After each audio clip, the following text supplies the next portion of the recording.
Hey there, Virgo Sun, Virgo Moon, Virgo Rising. It's Maggie from Moon Directed. Welcome to this channel where we work with the energy to see how we can best utilize it to move our life forward in the most positive way possible. Okay, I think that this one is going to work. I've had a lot of glitchiness, and so I had already pulled some cards, but I think we're going to maybe make it through this video. So let's just see how this goes. I'm going to start all over. I do want to thank you so much for your likes, your shares, your comments, for helping me to navigate through my healing journey this year with all the, I got some emails from some of you and just all the love. And so thank you so much for that. It was really appreciated. I wanted to invite you to come and join us on Monday nights when we do Monday Night Live.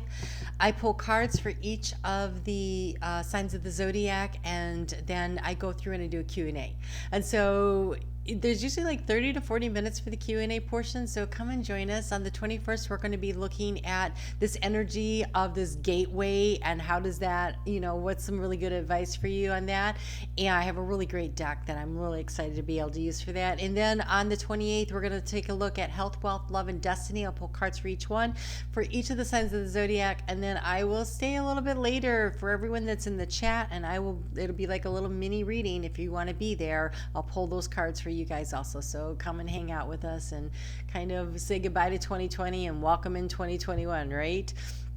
And additionally, I want to let you know that I am offering a course. It's going to start on January 9th and it will run through June 19th. It is every weekend we will meet, but it will also be recorded if you can't make the time frame, so you can get the Zoom recording. So don't worry about that. But it's called Discovering Your Destiny, and we're going to take a look at your chart and your numerology and various other ways of identifying what is your superpowers and what are your challenges and what was your game plan. Why did you incarnate at this time with that chart? What were you looking to do? And we will also be working with the energetic cycles. I nestled it between the two eclipse cycles so that we could really catch this wave of energy as we move forward into this age of Aquarius, as we're building the next level, the next steps, as we're elevating the planet. And so knowing why we decided that this was the time we wanted to be here is pretty exciting. And so you came with a mission. What is it, right? So we're going to take a look at that. So I pulled cards for some of the cards are pulled, and I don't want to put them back. So I pulled cards for that great conjunction that's happening between Saturn and Jupiter. That's happening at 1:21 p.m. on December 21st. But honestly, we've been in that energy for a while. It takes a while to build up, and oftentimes I find that when there's a big energetic cycle going on, it's the energy moving up to it that's a little more difficult than the energy moving out of it. So we're at the peak now on the 21st, and then we're going to start moving on through that energy, and the shift and the changes are going on, right? So we've moved, Saturn and Jupiter moved into Aquarius, and that we wandered on into the age of Aquarius, people. And so how does this affect Virgos, and what is like the overall energy and what is going on here? And so I really loved your cards, and I didn't want to take a chance that you weren't going to get these again. You have free from judgment, free to love. This is heart healing green self-love energy. This is you recognizing who you are, the divine spark of God, that you are love, you came from love. Free from judgment, free to love. Love yourself, and as you love yourself, then you don't need someone to come in and fix you, or you don't need to fix them, or you don't need them to complete you. I mean, come on, Jerry Maguire, for God's sakes. Ruined a whole generation of people who thought that's what you're supposed to have. No, you're supposed to be complete and then get into a relationship, not have a relationship complete you, because if the relationship's completing you, then you still have work to do, right? So I love this. This is like, no, this energetic cycle is here. It's designed to help you to really welcome the shadow and the light of you, to love you, to nurture you, to put yourself first. And you have a big, bold vision. And I know that Virgo's been going through, a lot of Virgos have been going through this cycle around their career situation. And it may have really made you doubt your ability to truly manifest what you want in your life. There seems to be this energy of, Virgos are always like that Queen of Pentacles energy where it's about, you could take an idea, a seed of something, and you can manifest it, and you know how to nurture it and grow it until it's sustainable and it takes care of everybody that you care about, right? Whether it is a seed from a plant or an idea or a business idea or a job or whatever, it's like that's your superpower. And that's been kind of getting rocked the crap out of, right? With all those planets up there in Capricorn, they've been shaking your self-confidence. Well, I just want to say, take it back. Take it back. Because you have a big, bold vision. And I don't know if you could see, but that is a honeybee up there on her forehead. Honeybees mean you're going to have to work. You're going to have to put in the energy, of course. But you're creating honey. You're creating the sweetness in your life. You have a big, bold vision. And with these planets having shifted out of Capricorn and freeing up some of that energy,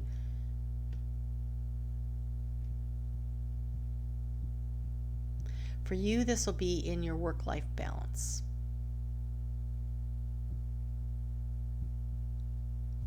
I think that whole process was, with all that stuff going on in Capricorn, that was really, in your 5th house of creativity, and where you thought that you weren't creative, maybe you had to become creative.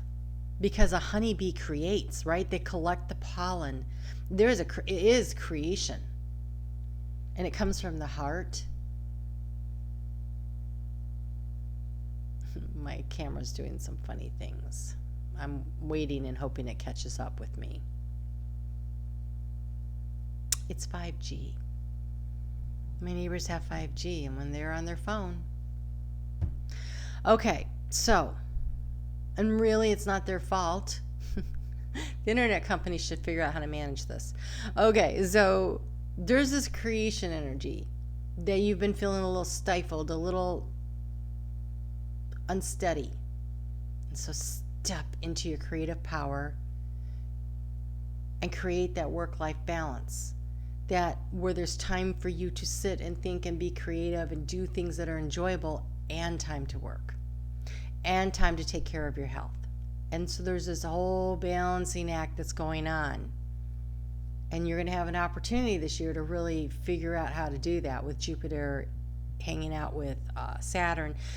Then Jupiter is going to move partway of the year. It's going to move into your 7th house of partnerships. And then it'll back into Saturn to see if you're into Aquarius to see if you're, did you learn the lesson? So start working on the balancing act now, right? And then I pulled cards for the Sun in Capricorn. And the Sun moves into Capricorn at 5:02 a.m. on Monday morning. And so this is our winter solstice in the northern hemisphere, summer solstice in the southern hemisphere. I'm celebrating here in the northern hemisphere because the days are going to finally start getting longer. So what is interesting is how much you have going on here. So, wow.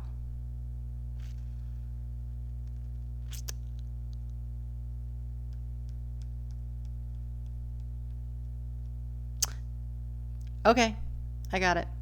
All right, I was confused for a minute. So Mercury rules your sign, and Mercury showed up here. So what I wanted to do is pull cards to help you with this whole leadership. Capricorn in general is about leadership and career. And so I wanted to get cards for everybody to help them figure out what is their superpower and how to manifest. And so you have Mercury that rules your sign show up, and it says merchant, opportunities to prosper are everywhere. So be looking for those opportunities. And then there's this Rahu, the magician. And it took me a second, and I remembered. Rahu is where the North Node is in Gemini, ruled by Mercury. It's more of that energy. It's the ability to manifest. There are opportunities everywhere.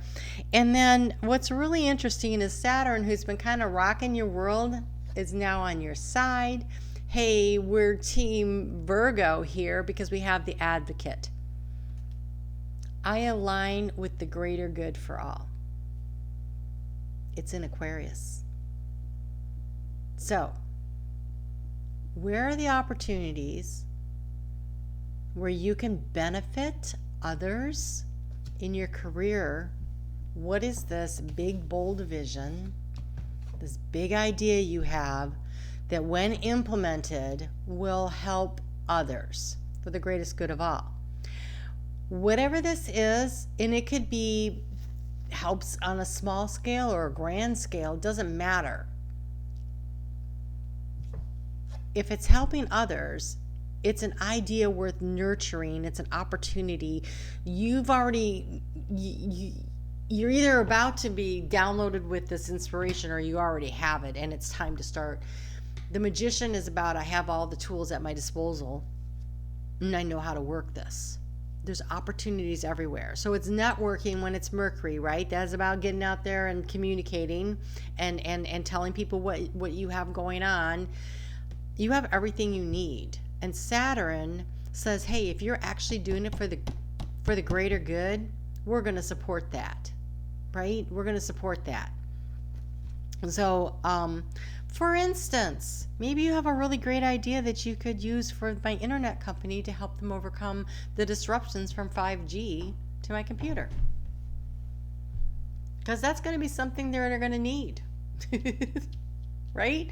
So what is it? It's kind of like this. You notice something that needs to be fixed and you're like, wait, I know how I can do that. And then you get to work on it and the market is already there. It's identifying that there's a problem that needs to be solved and then solving the problem and then saying, look, I solved your problem for you. And in helping others, you're repaid. It's very interesting though, because it has to be something that's for the greater good of all. So think on that a little bit and see where that takes you. Allow yourself to feel inspired by what's in your heart, what your big bold vision is. And don't worry so much about the process of creating an idea and manifesting it, right? So that judgment thing. I want to say that I forget how many times, but there was something like 475 light bulbs before, there was one that worked, right? Do we remember how many light bulbs there were before they found one that worked? No. We just remember that Thomas Edison had a light bulb that worked.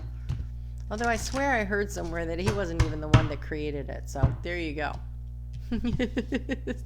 It was more like he figured out how to take an idea and to make it work for a larger group of people. It could be something like that. All right. So the moon starts out in Pisces. That is in your 7th house of partnership. It was there over the weekend. It's still there on Monday. And then when the moon moves into Aries in the evening around 5:32 p.m. Eastern Standard Time in the United States, Aries is gonna have an interesting conversation with Mercury and the Sun up in Capricorn. Aries is like, I want to do something. I want to go. And Saturn energy there, still hanging out in Capricorn, is ruled by Saturn. Says to the Sun and Mercury goes, but do you have a good idea? Like, do you have a plan? What's the next step you're going to take? What do you already have and what do you need? How do you collect up what you need in order to create things? And so this is definitely knowing that you have an idea and you have a plan and you have a general direction you want to go in. And then there's the whole assessment, like discerning what it is that you need next. And the part of this is listening to your intuition. Like, I have the facts in front of me, but what does my heart say? How am I responding to this?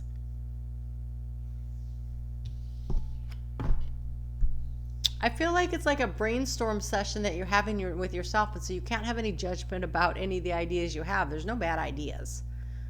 Just some of them will work better than others.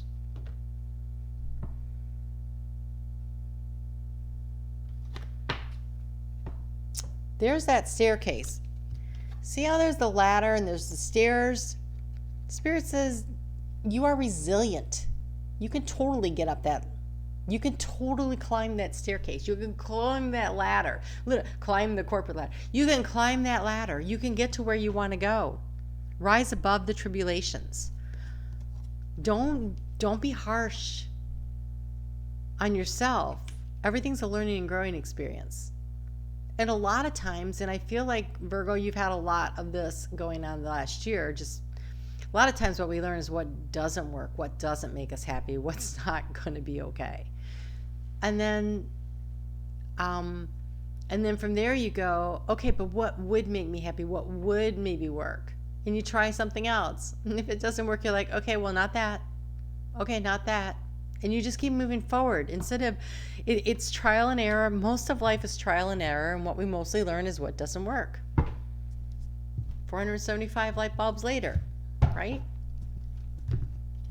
Or whatever the number is.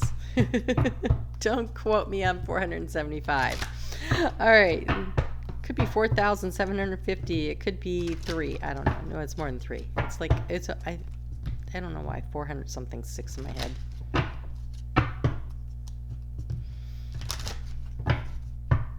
So it's going to be digging deep to find a solution. That's going to be part of it. And then the moon's going to move into Taurus, and Taurus is a fellow earth sign, and this is in your 9th house of knowledge, higher learning, spiritual connection to, those conversations with your inner self. And there's going to be a need here to really let go of the fears, because if you hang on to those fears, that energy becomes the soup that you live in. And why not pick the happy soup? The happy thoughts, the good stuff. And so by pouring love onto yourself, pouring love onto the situation, by releasing judgment and the need to be perfect. I have so many Virgo placements, and that's really, mine are all in the 9th house too, where it's really hard to be wrong. It's really hard. It took me a long time to get okay with that, right? So I get it. I do. But when you get past the need to be wrong and you realize everybody gets stuff wrong. Don't tell Leo. You can't always be right. You just can't. So then you move forward and you do what you can, and you learn. That's wisdom. Right? So create the safe, healthy boundary around yourself of love. That's that beautiful pink of love, of I love myself enough to insulate myself from my own negative thinking, and certainly from the judgment of others. What they think about me doesn't matter. I mean, honestly, I don't know a Virgo who has a harsher critic than themselves, but in case you do, they don't matter. Think of yourself as your small child that you're nurturing and growing. Just say all the positive, supportive things you can, knowing that that is what creates a happy human. And the happy human that you're creating is yourself. And isn't that wonderful? And it's going to take willpower. It's going to take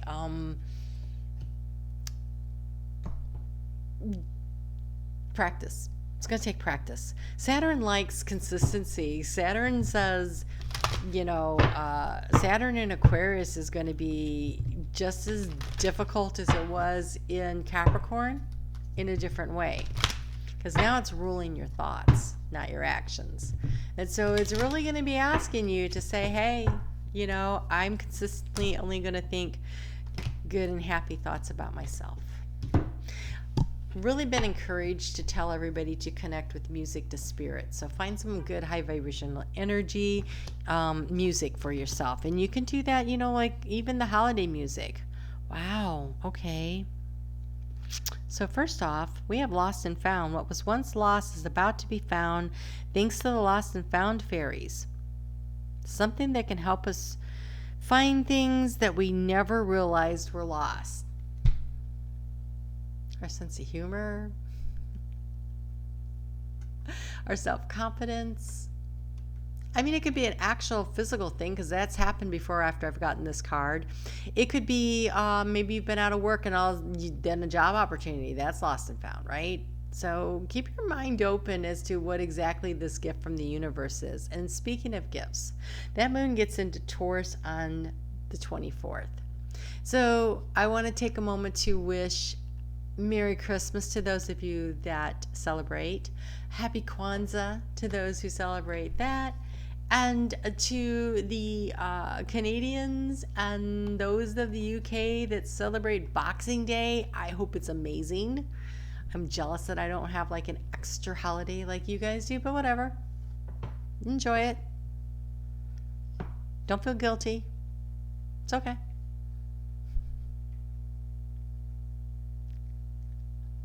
You know what's interesting is that, okay, so you have wishing wisely. And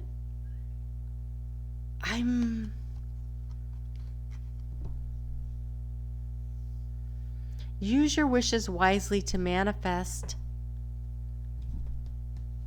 the Magician, to manifest your heart's desire and take practical steps towards your making your dreams come true. That's that Saturn energy. Practical steps. Opportunities are everywhere.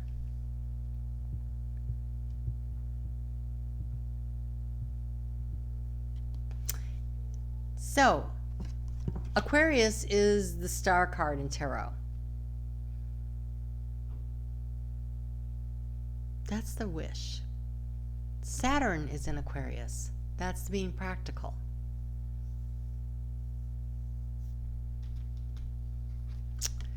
A wish is no good without a plan if you really want it to come true. Even though something that you've lost will be found, and maybe what it is your self-confidence. Maybe what it is that dream that you forgot that you had, and now you're like, wait, maybe that'll work. Maybe it's that big idea that you put on a shelf somewhere, and now it's time to dust it off and make it work. You also have the healing card, which is lovely. Now is a time for you to give or receive healing. Everyone has a natural ability to heal others, even you. So, I feel like this is healing in the heart space. And then it comes through forgiveness of yourself for what, being human and not knowing everything. And instead of being upset maybe that you don't know everything, celebrate what you learned. Oh, really?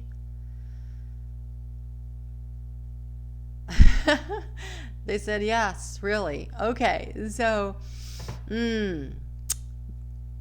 okay, they're showing me my chemistry classes. Oh, really? Okay, so chemistry. I took every chemistry class I had twice. And I don't think I could pass a chemistry test right now to save my life. And honestly, I had a lot of chemistry. Well, I didn't have to take biochemistry twice. I only took that one once. But I had to take organic chemistry twice. I took Chem 1 twice, Chem 2 twice. There wasn't necessarily because I didn't pass them the first time. There were other things. But there was this repetition of having to go back and learn it. And do I know what I'm talking about?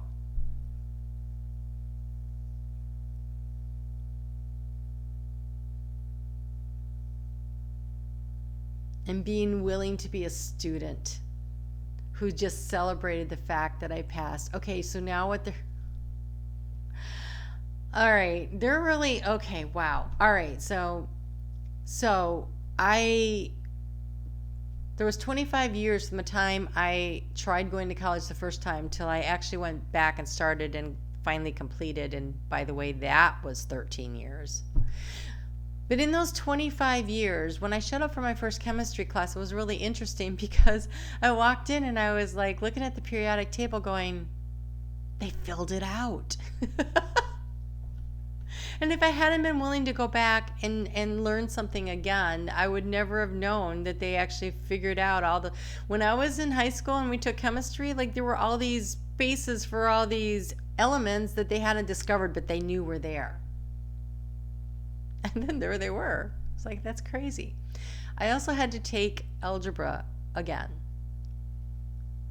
What was really cool was this time I passed it and knew I knew it. I knew I knew it. And that is what you're being asked to do. To celebrate knowing stuff. I had to take that remedial chemistry class I had to take. Like, seriously, it was like high school chemistry. They made me take it over again because it had been 25 years. And I went in to take a test one day, and I'm taking the test, and I'm like, man, I swear I haven't seen this stuff before. So I had to really work my way through that test. Really like, okay, well, this makes sense, and this makes sense, and this.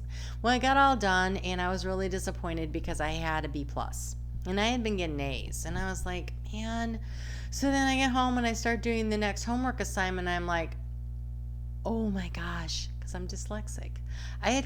She had already posted up the exam for the next unit, so I didn't take the one. I called her up and I'm like, so I took the wrong exam. So she gave me 2 days to go in and take the right exam. And I said, can I take that other one over? And she goes, you got a B plus. No, you can't take it over. But I got to celebrate the fact that I remembered enough stuff that I hadn't learned yet or in a while that I was able to pass. And so I feel like there is this need to celebrate what you have been learning through what seems like mistakes or missteps or whatever. Your knowledge base has continued to grow, and now it becomes wisdom that you can share, that you can put out there for others to also be helped and aided along. That's part of the highest and best good for all, right? Is when you share your story and you're like, I know you could do this because I struggled too. And this is what you say to your inner child. It is okay. I know you can do this. So celebrate the little victories and count those blessings and allow them to pile up until one day you go, oh my gosh, I'm really killing it here. I'm really getting this. You have everything you need. You have everything you need, and you're resilient. And it's just one step after the other to get to where it is that you want to go. And it takes believing in yourself and knowing in your heart of hearts that you can do this. So talk to yourself like you would to your small child. You can do this. Here, let me pick you up off the floor, dust you off. You're good to go. Because there's nothing wrong with you. You're just learning and growing. And making mistakes is just learning and growing. And so when that moon moves into Gemini, that fellow mercurial energy, and the moon is going to come into contact with that north node and conjunct it, and it's going to be about having that vision for the future, but feeling it in your heart space, that big, bold idea. Don't be afraid to try what it is that you want to do. And if it doesn't work out, you'll learn something from it anyway. Mostly what you'll probably learn is that didn't work, but I can try this another way.